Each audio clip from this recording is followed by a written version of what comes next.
Hi, this is Lisa Bransdorf Napoles, and this is the first lesson in the unit that I have been working on fables, folk tales, fairy tales, and myths. Um, this is not a unit that I am teaching currently. It is one that I think would be a lot of fun to teach, and I'm sort of looking forward to it. But this is something that I've wanted to explore and I think would be a blast for the students. So this is a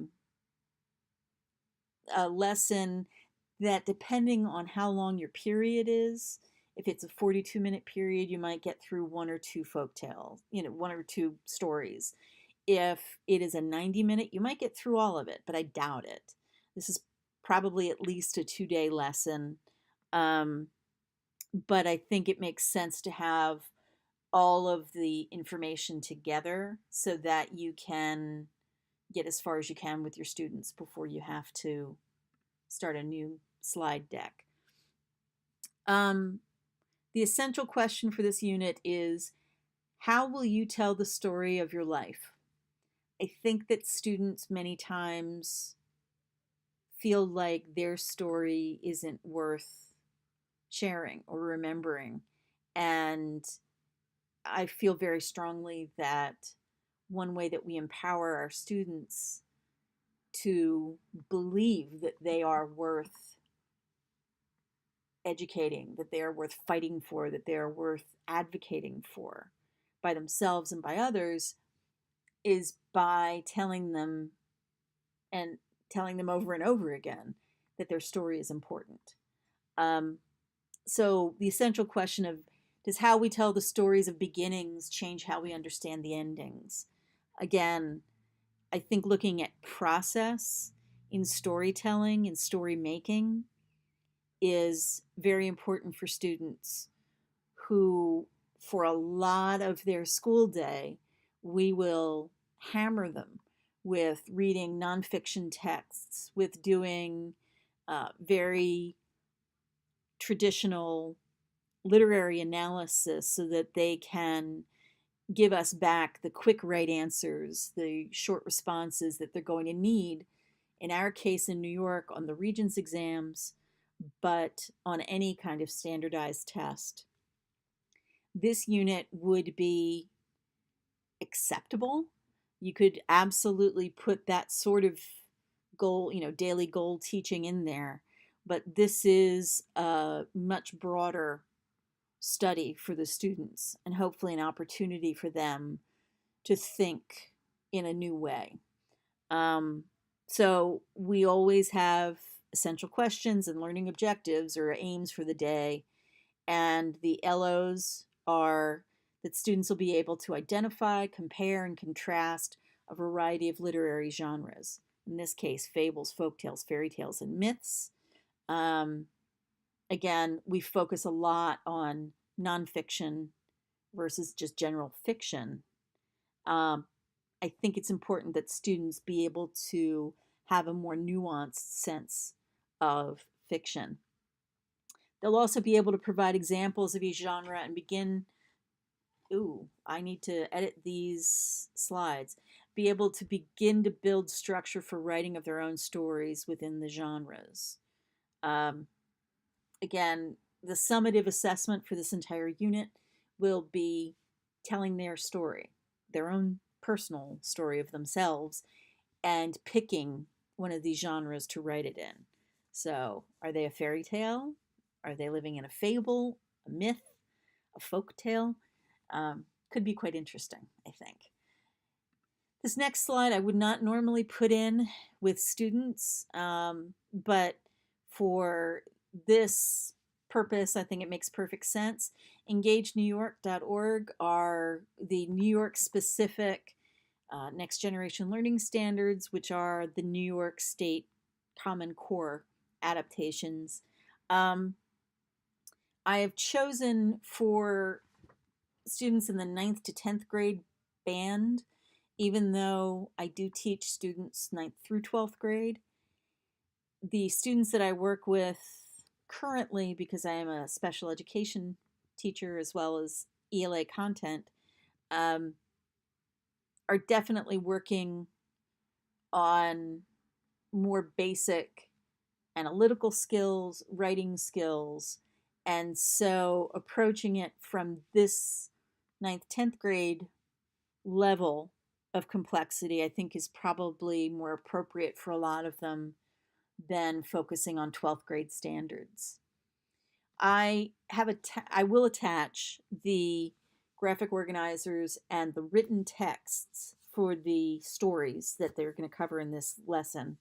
Um, this is a general genre chart so that students can have a visual representation of what's in a fairy tale, what makes this a folk tale, what makes this a myth. Um, by having that visual representation, I think it makes it easier for them to remember the different uh, indicators of each genre. So hopefully that will help them. Their first story is a fable, Aesop's fable, The Fox and the Crow. We will read the text aloud and discuss it, and then they'll watch it. And after doing that, they'll be able to put together a comparison. What are the similarities of the two versions? What are the differences? Because I want the students to start looking at stories. If it does not have a specific author, there can be many versions. And even with one author, uh, Romeo and Juliet by William Shakespeare, for example, there are different versions of that same basic story. So, what does that tell you? What does it tell you about the author? What does it tell you about the audience that the author is writing for? The time frame, the culture, lots of different things that we can learn about not just the story and the, baseline literary analysis, but the larger cultural context that the work takes place in. For folk tales, I love the Anansi stories. They are primal in African and Caribbean folk tales. Um, the Anansi, the trickster god, appears in a variety of versions in every culture, in the Navajo and First Nations, in India and in China. But the Anansi stories from the Caribbean and Africa are a lot of fun. And I like the idea of exposing students, whether they're in New York City or they're in Maine or they're in Wyoming, to the background information, the cultural context for authors that they may read in other classes and for what's going on in the world today. You understand someone better when you understand their bedtime story. So there's the T chart for that. Fairy tales, I went with Cinderella because I like the idea that lots of people may think that they know the story, but there are differing versions of Cinderella. It was most challenging to find a relatively short animated version of it that was not Disney and it was not some weird mashed, hacked up, edited version of the Disney animation. Um, but this is a pretty good one, even if they are sort of stealing the look of the fairy godmother. But and the final one is the myth of the creation of the Chinese zodiac. I like this myth because it's coming out of a different culture, because it is not the sort of staid and formal myths of Greece and Rome that tend to be the ones that our students will have heard about.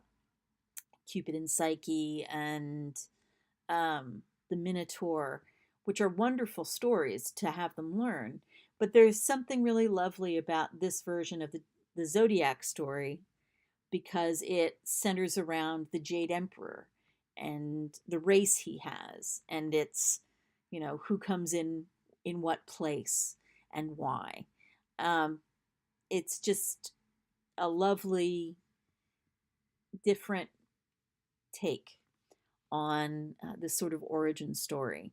And again, I tried as hard as I could, and I always do, to have as many different perspectives and cultures connect with the students so that they get a sense that myths aren't always just in English, and myths aren't always story of, you know, someone who does something wrong and gets punished, or somebody who gets lost and then is found. That we have this incredibly rich history of fiction genre, and that they can start to see it as it plays out in other readings that they're doing and in other contexts for their reading. Um, and then at the end, what I'd like them to do is start thinking about the combination, the mashup. You know, the fable is something that they designate with having animals involved. So, does that make the story of the Chinese zodiac a fable or a myth? And having this sort of discussion with the students, because they live in a world where nothing is presented as one straightforward story. They have videos, they have YouTube, they have Vines, Vimeo, all sorts of, you know, well, this is a fan made video, or this is the official video, or this is the re release or the remix of the song. They are so familiar with that concept and that technology that I want them to be able to take all of that and start looking at what they're reading that way and what they're writing that way. Hopefully, this encourages them to have a broader understanding of, you know, composition of text as something that doesn't just happen with a pencil and a piece of paper. So this is the beginning of the unit, and I think it's interesting, but would love to know your feedback. So can't wait to hear from you. Thanks. Bye bye.